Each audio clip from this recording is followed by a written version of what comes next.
ರಮೇಶ್ ಜಾರಕಿಹೊಳಿ ಜೊತೆ ನಾವಿದ್ದೇವೆ, ಅವರೇ ನಮ್ಮ ನಾಯಕ ಅಂತ ಕೆಲವರು ಶಾಸಕರು ಹೇಳಿಕೆಯನ್ನ ನೀಡಿದ್ದಾರೆ. ಅವರ ನಿರ್ಧಾರಕ್ಕೆ ನಾನು ಬದ್ಧ ಅಂತ ಅಥಣಿ ಶಾಸಕ ಮಹೇಶ್ ಕುಮಟಳ್ಳಿ ಹೇಳಿರುವಂತದ್ದು. ಜಾರಕಿಹೊಳಿ ಬ್ರದರ್ಸ್ಗೆ ಅನ್ಯಾಯ ಆಗಬಾರದು ಅಂತನೂ ಕೂಡ ಎಚ್ಚರಿಕೆಯನ್ನ ನೀಡಿದ್ದಾರೆ.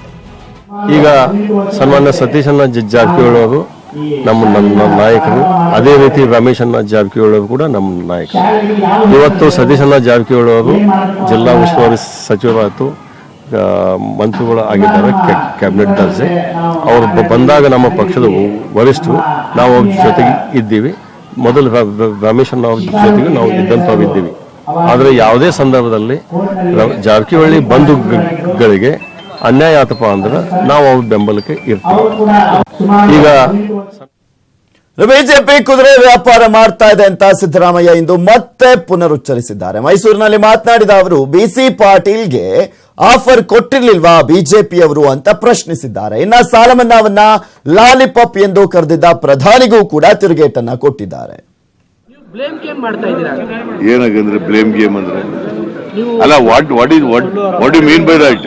ಶಾಸಕರ ಖರೀದಿಯ ವಿಚಾರದಲ್ಲಿ ಬ್ಲೇಮ್ ಗೇಮ್ ಮಾಡ್ತಾ ಇದ್ದೀರಿ. ಬಹಳ ಜನ ಬಿಸಿ ಪಾಟೀಲ್ ಹೇಳಲಿಲ್ಲ ಒಂದ್ಸರಿ ನನ್ನ ಅಪ್ರೋಚ್ ಮಾಡಿದ್ರು ಅಂತ.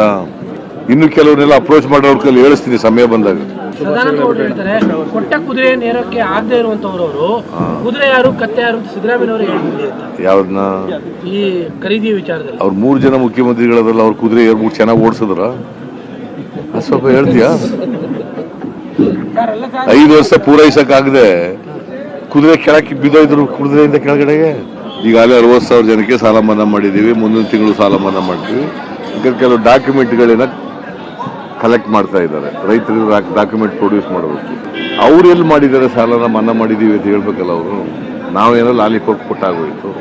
ಅವ್ರು ಯಾವ ಪಪ್ಪು ಕೊಟ್ಟು ಯಾವ ಪಪ್ಪು ಕೊಟ್ಟಿದ್ದಾರೆ? ರೈತರಿಗೆ ಏನು ಪಪ್ಪು ಕೊಟ್ಟಿದ್ದಾರೆ ಅವರು?